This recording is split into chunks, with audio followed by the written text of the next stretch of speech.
Happy Camper Radio starts in 3, 2, 1.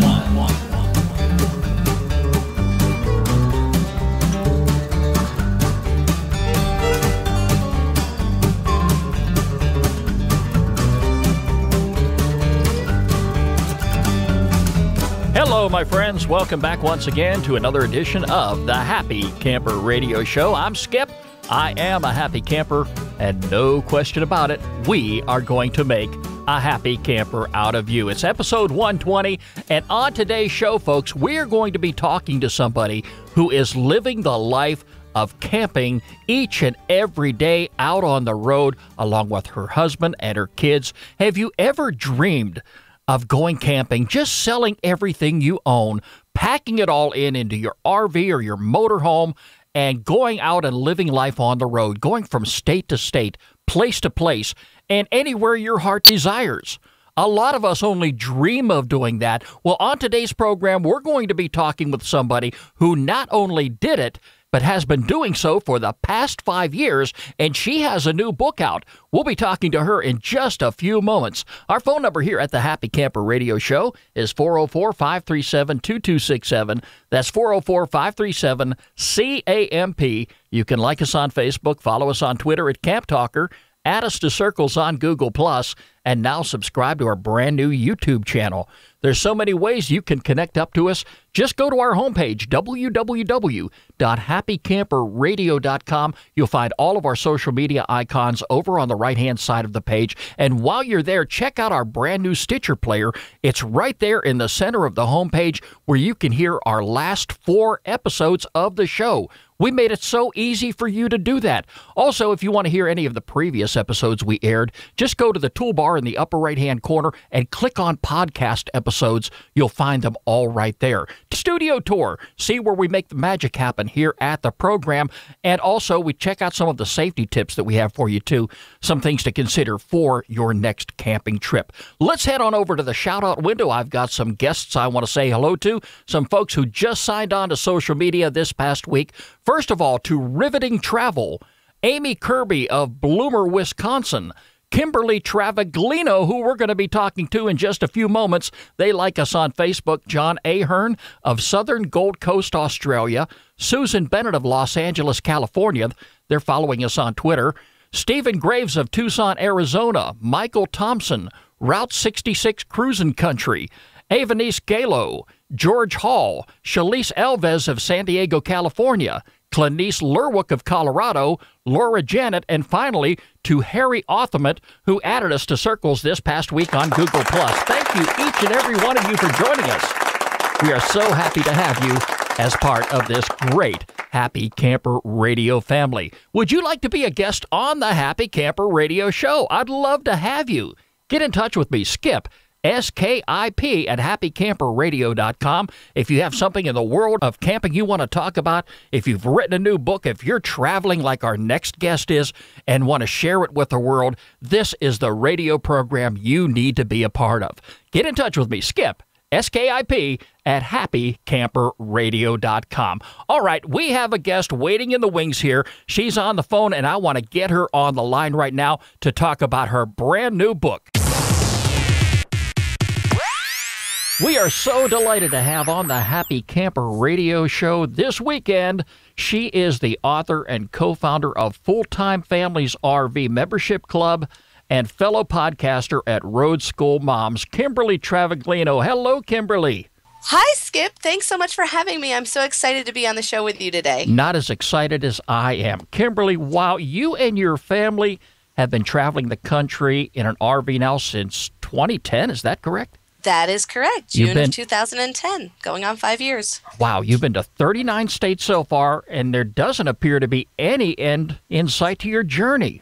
No. We said from the get-go we would do it until it was no longer fun, and it's still very much fun, so we're still going to do it. So, in other words, you're looking for several more years ahead down the road.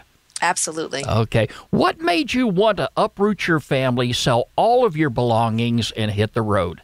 Well, Skip, in 2007, on an impulse, my husband bought home a pop-up. camper, and I'm sure your listeners are familiar with that. They're little campers on wheels, with extensions, bunk extensions that go out. And his intention was that our then family of five would go camping on the weekends. And we'd never camped it before, but the pop-up was intriguing, so I was willing to try it. So he cranked that pop-up up, and when I stood in it, I was electrified with an idea. From the soles of my feet to the tips of my hair, I looked around that pop-up and I saw everything a family would need to live, specifically a small, very, very small, petite kitchen, a toilet, a shower, beds, a table, a small place for a microwave, and some cabinet space. And I just immediately recognized that if you lived with just these essentials, then you could live on wheels and you could have complete freedom. So I looked at the house and I saw 3,500 square feet of pure excess. I looked at the camper and I knew immediately that we were going to live on the road. That is fantastic. Wow. Now, I know you have family and friends back home. What was their immediate reaction when you told them of your intentions? Well, family and friends and even my husband thought that I had lost my mind. They really, we had clawed our way into the middle class. We were firmly established. My husband had a great job at an amazing company. The kids were in a great school. We were living the quintessential American dream. And I wanted to throw it all away and live in a trailer that seemed like it was going backwards. In fact, just recently on our show, Road School Moms, my co-host Mary Beth and I talked about exactly what it was like to have that conversation with our family and friends. And the bottom line was there was not a lot of support there. I kind of get the impression that's what my family back home would react like if I told them that I was packing up my belongings, everything, and selling them off and going camping full time. They would probably react the same way, and I'm sure a lot of other families would do the same. What would you say is the greatest benefit of full-time family travel? Well, definitely the greatest benefit has to be exposing yourself and your children to a worldview.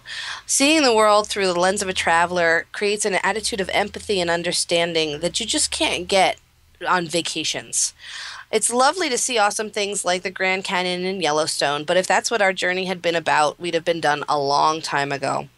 This journey, as I call it, is a place where we've learned about the people that we meet along the way, and that we have the opportunity and time to share our talents with these people and experience life as a family and life as a community, because there is a very large community of full-time traveling families out here. And you really just touched on something here. I know for a fact, and I have taken many vacations, and I have traveled during many vacations, and it seems to be you need a vacation from the vacation when you get back before you go to work. That is so true, Skip. And, I was talking to someone a couple months ago, and they said, so when's the last time you were on vacation? Because, when you look at our Facebook account or our pictures that we send back home, it looks like we're on a perpetual vacation, which is far from the truth. We just live an alternative lifestyle, if you will. And they asked, when's the last time you took a vacation? And I said, honestly, I don't feel like I need a vacation from my life anymore. I've found the right pace. I've found the right movement in my life. And we're really satisfied and happy where we are. And I am very excited for you. How do you educate your children? You do have school-age children, I take it. I do. I have a 12-year-old, 11-year-old, an 8-year-old, and a 5-year-old. And like you mentioned, we've been on the road for 5 years, so we've been doing this a long time. We do what is called road school, and it's homeschool on wheels. So instead of just having a curriculum that focuses on what grade they're at, we have a curriculum that focuses on where we are physically located. So right now I'm in the UP of Michigan, and we're learning all about Michigan culture and traditions. And we're also learning about the Great Lakes and the resources they provide to the country. And specifically this week we're learning about agates, because we went agate hunting on the shores of Lake Superior. So that's how we wrap our education around what it is that we do. This is something that no public school system could ever teach your children. And your children are definitely more engaged in their life right now by learning this way in life than being in a public education environment. I truly believe that. What would you say are the greatest challenges you face while out on the road? Oh, well, Skip, camping doesn't come without challenges, and all camping, whether it's full-time or part-time or just weekending. But I'd have to say that living in 350 square feet full-time with our family can be challenging. It's not all unicorns, rainbows, and ponies. And like I mentioned, we're not on a perpetual vacation. We've moved our entire life into this 350 square feet on wheels, and there's a lot of personalities here. There's six of us. We tend to be loud and opinionated, and that's a lot of personality to fit in 350 square feet. So the biggest benefit that we've had through this challenge is dealing with these interpersonal differences. And in the house, when the kids misbehaved or acted like kids, I could just send them to their room and get a breather. But in this house on wheels, I don't have that same opportunity. In fact, I did try to send them to their room when we first got in. They just laughed at me, said, "This is our room." So think again. And so we had to just stop, garner huge amounts of patience and prayer, and figure out why these behaviors were cropping up. And so that challenge has really been something that has helped us create a really strong family bond. Does your children have the opportunity to interact with other children their age living in this type of environment?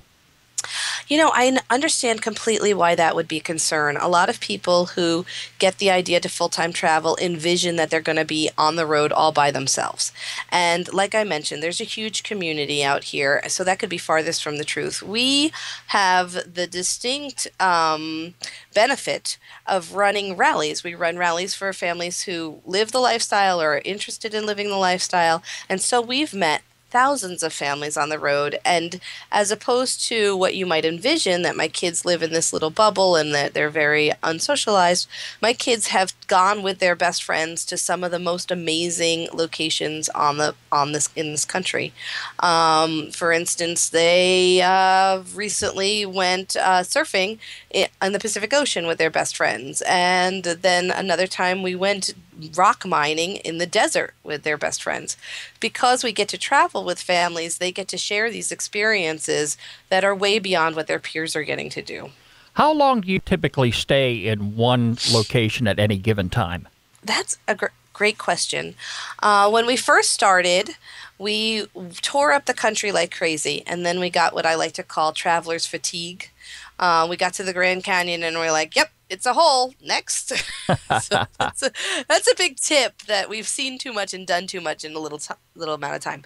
Since then, we've learned that our pace is best at a month at a time. We like to stay between 3 weeks and a month at a location. A month allows us to get the monthly rate at campgrounds, which saves us a lot of money, and lets us really become a part of the community and do things at a pace that we enjoy and not feel rushed. Now, I know you're a very young family, and that you've got a lot of potential and a lot to look forward to here many years down the road. How do you actually support yourselves while living on the road?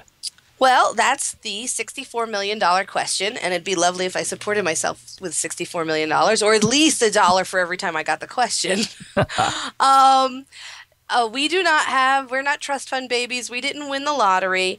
What we did 3 years prior to our launch is we changed our priorities, we got ourselves out of debt, and we established a location-independent income stream. And specifically what we did was we created full-time families. When I had that epiphany in the camper, I ran in the house and Googled families that live full-time in an RV.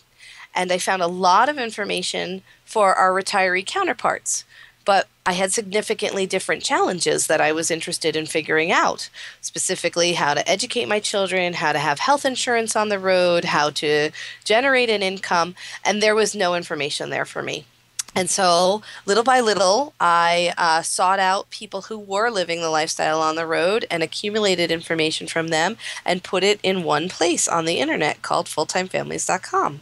And then I said, we have market share and we should use that to leverage against companies that we all buy from. We all buy the same things over and over again, Camping World being a big one. We should ask for exclusive benefits. And so a membership club was born. And then ultimately, I've written for and going to be talking about my fifth book today on the broadcast. And so we have all these various income streams that provide our income on the road. But the other half of the equation is this lifestyle can be very economical. And if you do not have debt and are cash only, it's very easy for your monthly expenses to just be gas, food, entertainment, and, a little bit of RV insurance and cell phone. Okay. I've got to ask you this also. When you are going to a new destination and you settle yourself in, obviously you're going to make friends around you. And I know every time I go camping, I always make new friends. If you're going to be in one location for any specific period of time, do you find yourself getting into a situation where you get to know some folks and finally when either of the two of you have to move on, you find that difficult? Skip, you hit on exactly why we do what we do. When we realized the welcoming attitude of people in campgrounds and how really a campground is like a 1950s neighborhood, right? You can't walk down the street without saying hello to someone sitting outside in their chair by a fire and joining them, and all of a sudden you're having a potluck with them. We do make very earnest relationships with the people on the road, and it is really hard to leave them. We like to say as full-timers, we don't say goodbye. We say see you down the road or see you later. We do have the opportunity to go wherever we want. So a lot of times we'll call up our friends and say, where are you? We'd like to come and make an intentional neighborhood with you for a couple of weeks. So there is some loss and some melancholy that goes with people pulling out, but there's also a lot of optimism because we know we will see them again. And that's what's so nice about having the internet, because it is so easy to connect up with folks at any given time of the day or night, and even just to say hello, how you doing since we've seen each other. You can stay connected that way. What advice would you have for other families who are interested in pursuing a full-time travel lifestyle? Well, if you're really serious about transitioning from a traditional lifestyle to a mobile lifestyle, the number one thing you can do is write down your intentions. The power of the pen cannot be overstated. By putting something down on paper, you're actually setting the wheels in motion and turning your dream into a goal, something that you can actually achieve. As I mentioned, releasing my fifth book next month. It's our most powerful tool for making a dream a reality, and it's called the Journey Journal, which is a professionally designed workbook that takes you through the transition step by step and then helps you to distill what's most important to you. My favorite part is that it will become a treasured keepsake for your children that you bring on the adventure with you. A lot of our children, depending on their age and maturity, have no idea why we've uprooted them and made them live in a camper and gotten rid of 90% of their toys because there's no room for them, and move them away from everything that's comfortable, their grandparents, their school, their friends. And they may or may not get it. Your journey might be over. You might go back to your home, and they may never understand why you did what you did. And by having this journey journal that actually in your own hand you've written down why it was you felt the need to do this, they'll have an opportunity to have a better understanding of who you are. And when they're parents, they'll have a really great understanding of why you made the choices you made. What tools would you recommend for families preparing for this type of adventure? Well, a lot of people want to hear about the mechanics of it. They want to know what rig to buy and what truck to tow with, and all that's very important, but also very personal. The biggest tools that I have found that work for us over and over again are a sense of humor and a sense of adventure and a lot of patience. This lifestyle is like nothing you've ever experienced before. There's a lot of trial and tribulation that goes with it. You need to be handy because the equipment breaks down quite often. It's not meant for full-time travel.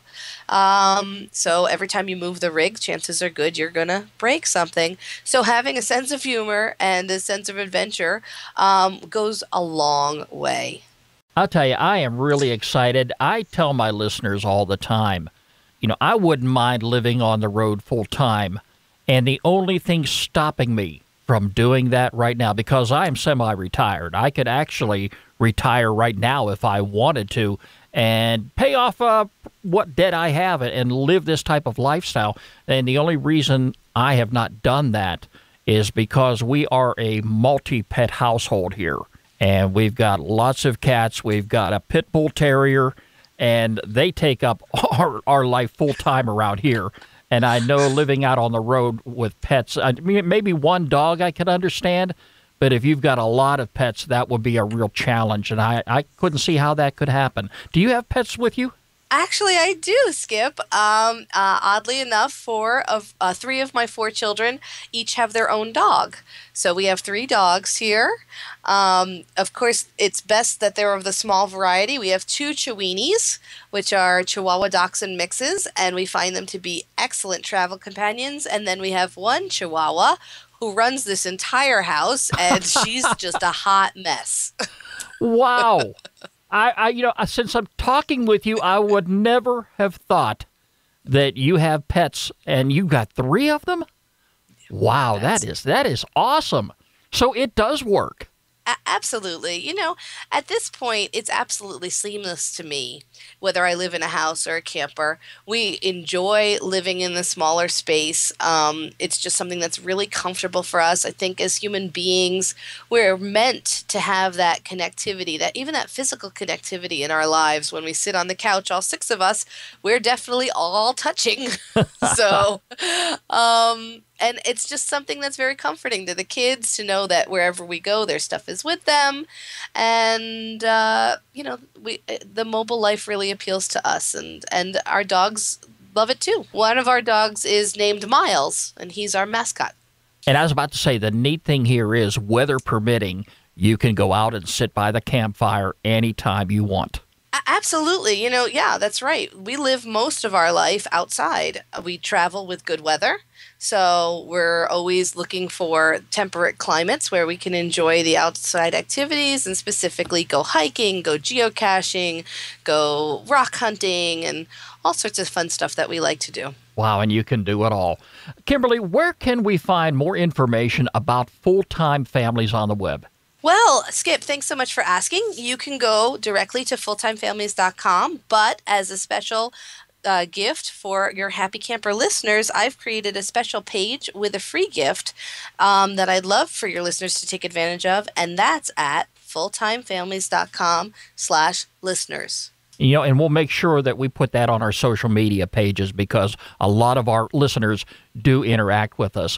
Kimberly, I want to take this opportunity to thank you for spending the time to talk with me today and educating our listeners on what they could do to become full-time family RVers like you and your family.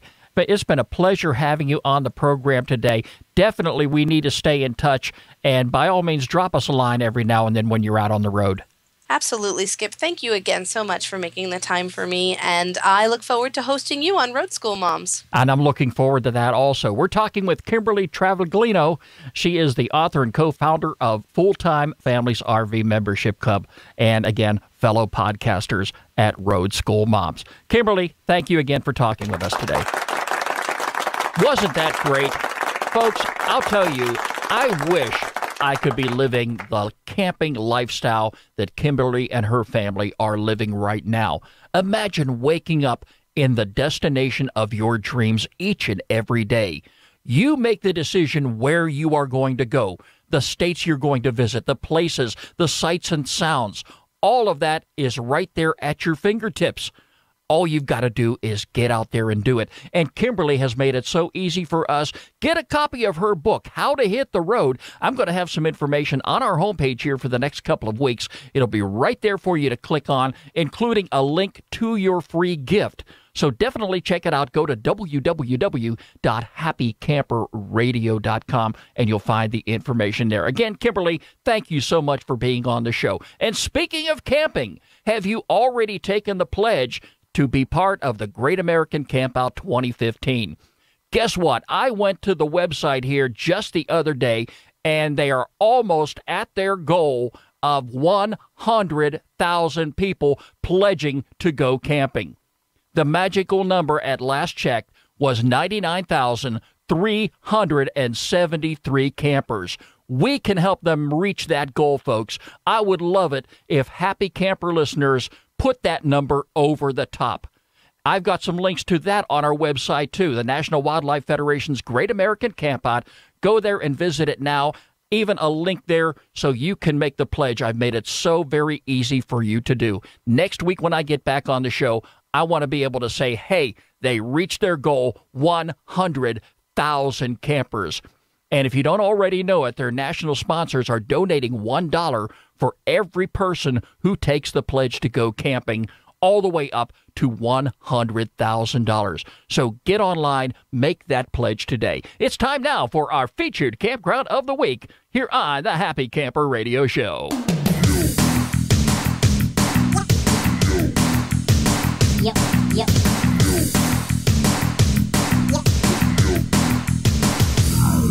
And this week on the program, we are going to take you to Thompson Causeway in Illinois. It is a great, beautiful camping destination that's open all the way through Saturday, October 24th of 2015. And if you're visiting the state of Illinois, this is a campground that you may want to keep in mind. Thompson Causeway provides a unique experience of island camping on the Great Mississippi River. Popular activities include fishing, hiking, biking, boating. Common fish species, if you're an angler, definitely bring your rod and reel with you. Channel fish, bluegill, walleye, and northern pike. The facility has 125 reservable campsites. 120 of them have electrical hookups, and the other 5 are strictly reserved for tents, so there are no electrical hookups there. The campground provides comforts of modern camping, including drinking water, accessible flush toilets, electrical hookups, shower house, boat ramp, and it gives visitors the authentic outdoor experience all wrapped up into one. Check out a lot of their activities and amenities they have there on their website. A few things to know before you go. Campers must register at the fee booth on the day of arrival. The fee booth hours are from 5 p.m. to 8 p.m. daily, and at 9 a.m. to 11 a.m. on Fridays, Saturdays, Sundays, and holidays. Also, remember, don't move firewood. Purchase your firewood locally. For more information on that, go to don'tmovefirewood.org. You'll also find a link on our homepage at happycamperradio.com. Consider Thompson Causeway if you're looking for a great place to go camping this summer, anytime between now and Saturday, October 24th. Thompson Causeway is our featured campground of the week here on the Happy Camper Radio Show. And, of course, if you have a campground that you would like for us to feature on the program, get in touch with me, Skip, S-K-I-P, at happycamperradio.com, and make sure you include a link to the campground website. Well, folks, that's about all the time I have for this week's episode.